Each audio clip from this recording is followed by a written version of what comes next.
మావగారు అత్తగారు సంతోషంగా లేనట్టుకున్నారు. సరే, ఇప్పుడు ఒక వార్త చెబుదాం. నా కొత్త అత్తగారు, కొత్త మావగారు ఇద్దరి ముఖాలు సంతోషంతో వికసించాలి. ఇప్పుడు మమ్మల్ని పంపాల్సిన అవసరం ఏమీ లేదు. అటువంటి సాంప్రదాయాలు ఏమీ అక్కర్లేదు. కొద్ది రోజుల తర్వాత మేము కెనడా వెళ్ళిపోతాం. అందువల్ల నేను ఒక నిర్ణయం తీసుకున్నాను. పక్కనే అద్దెకి తీసుకున్నానే ఇల్లు, అది ఖాళీ చేసేశాను. వీసా వచ్చేంత వరకు నేను ఇక్కడే ఉంటాను. మీరు మీ అల్లుడిని చూసుకునే అవకాశం కూడా మీకు దక్కుతుంది.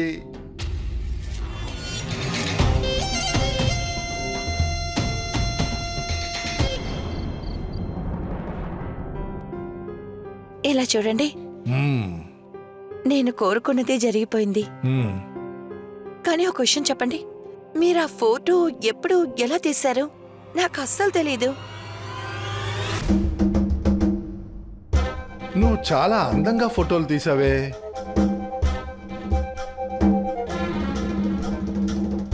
దీనికి తగినంత డబ్బిస్తా. ఇంకో విషయం, ఎలాగైనా సరే ఈ ఫొటోస్ని సునీల్ వాళ్ళ నాన్నకి పంపించు. ఎందుకు ఆ ఫొటోస్ గురించే ఆలోచిస్తున్నావు? ఆ ఫొటోస్ని నీకు తెలియకుండా తీసా. ఏదో ఒక రోజు ఆ స్పెషల్ మూమెంట్స్ ఫొటోస్ చూపించి నిన్ను సర్ప్రైజ్ చేద్దామనే. కానీ నాకేం తెలుసు, ఈ ఫోటోగ్రాఫ్స్ వల్ల శాశ్వతంగా నువ్వు నాకు సొంతం అవుతావని. సరే, మనం కెనడాకి ఎప్పుడు వెళ్తున్నాం? డార్లింగ్, ఈరోజు ఫస్ట్ నైట్ చేసుకుందాం. ఆ తర్వాత రేపు ఎల్లుండి అలా రోజు కెనడా గురించి ఆలోచిద్దాం.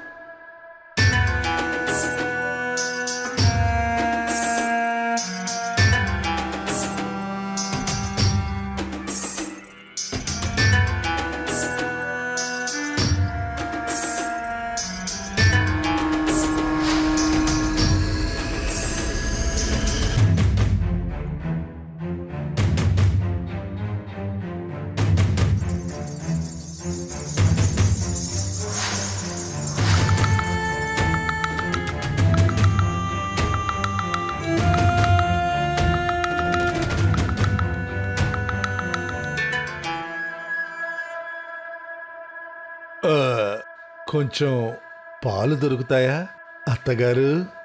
ఆ, తప్పకుండా అన్నయ్య, మీరు బయటికి వెళ్ళి కూర్చొని నేను తీసుకొస్తాను. అన్నయ్యని కాదు, అల్లుణ్ణి. అల్లుడు గారు. కాస్త వేడిగా ఉంటే బాగుంటుంది.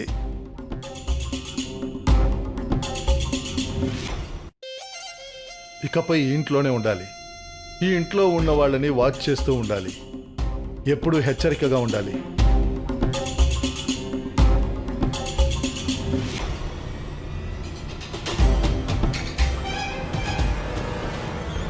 మీరు అసలు ఏం చేస్తున్నారు? ఎందుకు నాన్నగారితో 2 నెలలు అవుతుంది అన్నారు? మీరన్నారు కొద్ది రోజులే, తర్వాత కెనడాకి వెళ్ళిపోదాం అన్నారు. ఇప్పుడెలా 2 నెలలు అయిపోయింది? డార్లింగ్, నువ్వు అనవసరంగా టెన్షన్ అవుతున్నావు. అరే, ఇది మన ఇల్లు. ఈ ఇంట్లో ఏకైక కూతురువి నువ్వు.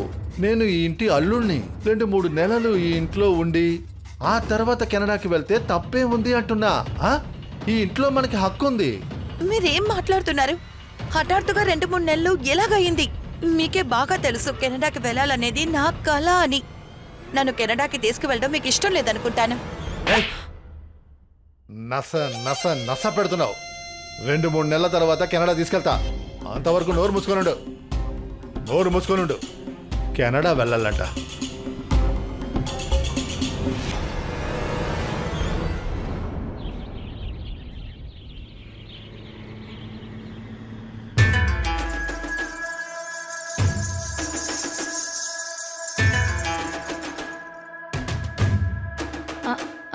అన్నయ్య, అల్లుడు గారు, మీరు నన్ను పిలుచుంటే నేనే వచ్చేదానిగా. మీరెందుకు నన్ను చూడ్డానికి రావాలి? నేనే వచ్చి మిమ్మల్ని చూస్తాను. నేను మీ అల్లుండండి. ఇలా రండి, కూర్చోండి. అత్తగారు, మీ దగ్గర ఒక రిక్వెస్ట్ అండి. ఈ సోనియా అనవసరంగా పట్టుదలతో ఏదేదో మాట్లాడుతోంది. ఈ వీసా పని 1-2 రోజుల్లో అయ్యేది కాదు. ఇక ఇది అయ్యేంత వరకు నేను విదేశాలకు వెళ్ళలేను. నాకన్నా 2-3 ఏళ్లే చిన్నవారై ఉంటారు. మీకు బాగా అర్థమవుద్ది అనుకుంటా. నా ఫీలింగ్స్ అన్నీ మీకు అర్థమవుతుంది కదా? ఏం ప్రాబ్లం లేదు అల్లుడు గారు, ఇది మీ ఇల్లే. ఎన్ని రోజులు కావలిస్తే అన్ని రోజులు ఇక్కడే ఉండండి. మీరిక్కడుంటే నాకు సంతోషంగా ఉంటుంది. నేను సోనియాకు అర్థమయ్యేలా చెప్తాను. మీరు ఎంత తెలివిగలవారండి. భలే సంతోషంగా ఉంటుంది అందులో మీతో ఉంటే, అందులోనూ ఒకే ఇంట్లోనూ.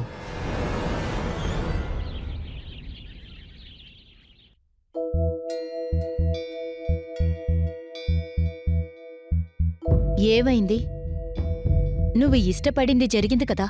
అమ్మా, నేనేం కోరుకున్నానో అది జరగలేదు. నీరజ్ కెనడా గురించి మాట్లాడట్లేదు. నిన్నటి వరకు 2-3 రోజులు అన్నారు. ఇప్పుడు అది హఠాత్తుగా నెలలైపోయాయి. ఈయన మైండ్లో ఏముందో అర్థం కావట్లేదు. నీరజ్ కెనడా వెళ్ళరు. మీరిద్దరూ ఇక్కడే ఉండిపోతున్నారు అంతే. మీరు ఏం మాట్లాడుతున్నారు? నేనేం చెప్తున్నానో అదే జరుగుతుంది.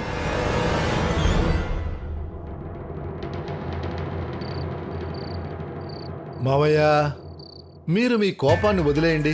మీరు సంతోషంగా ఉంటే సోనియా కూడా సంతోషంగా ఉంటుంది. మీకు తను ఏకైక కూతురు. అవునా అత్తగారు? మీరు బాధపడద్దు, అంతా సరి అవుతుంది. మీరు మా అల్లుడు. నేను దీని గురించి ఏమీ మాట్లాడాలనుకోవడం లేదు. అలాగే, తర్వాత మాట్లాడుకుందాం మామగారు.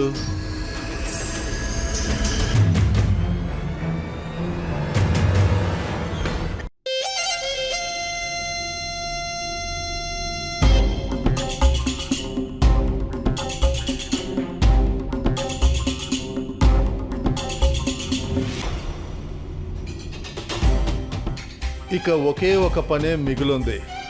ఆ తర్వాత నాకెందుకు ఈ వీడియో?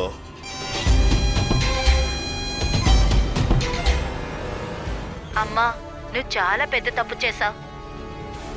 వాడు మంచోడు కాదు. నీతో ప్రవర్తిస్తున్నట్టుగా నాతోటి అలాగే నడుచుకుంటున్నాడు. ఏమంటున్నారు? ఇదంతా ఏంటమ్మా? వాడు బయటికి వెళ్ళాడు. వాడి దగ్గర నుంచి మనకు విడుదల దొరకాలి. వీడి గురించి నీకేదైనా తెలుసా? వీడి ఫ్రెండ్స్ ఇంకా కుటుంబం గురించి, వాడు ఏం చేస్తున్నాడు, ఎవరితో ఉంటున్నాడు అనే విషయం గురించి? లేదు, కానీ ఐడి ప్రూఫ్, పాస్పోర్ట్ దాని గురించి తెలుసుకోవచ్చు. చెక్ చేస్తాను. నువ్వు చూడు.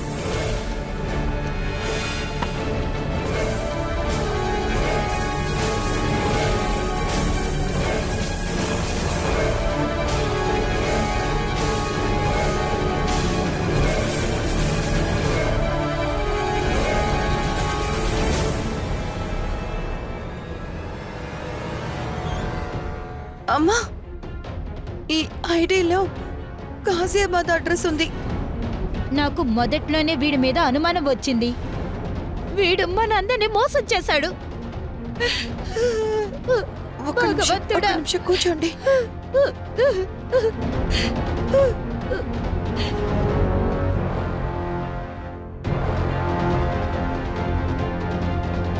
హలో బబ్లు, నాకు నీ సాయం కావాలి. ఏమైంది? వచ్చేసారా?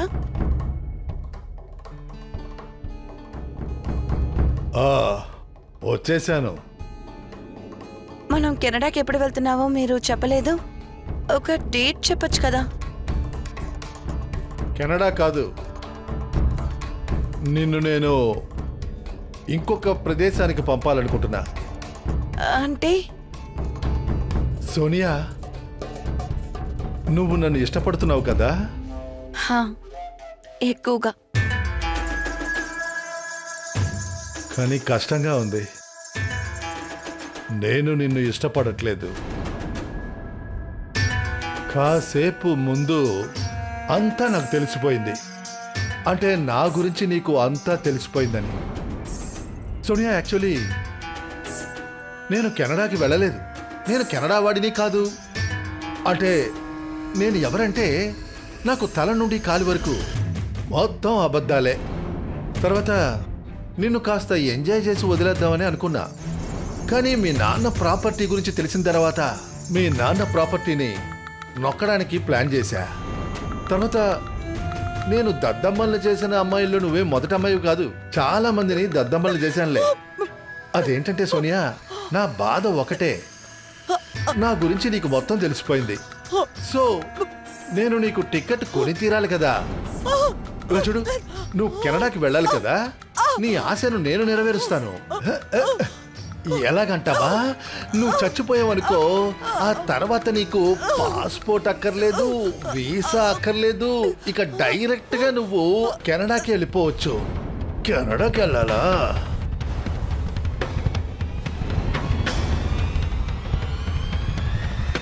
సోనియా, ఏమైంది? నా కూతురికి ఏమైంది? చంపేస్తా.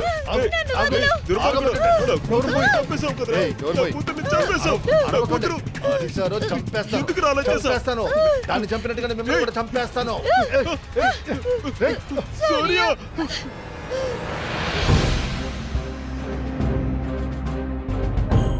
కానిస్టేబుల్ చెక్ చేయండి. సోనియా,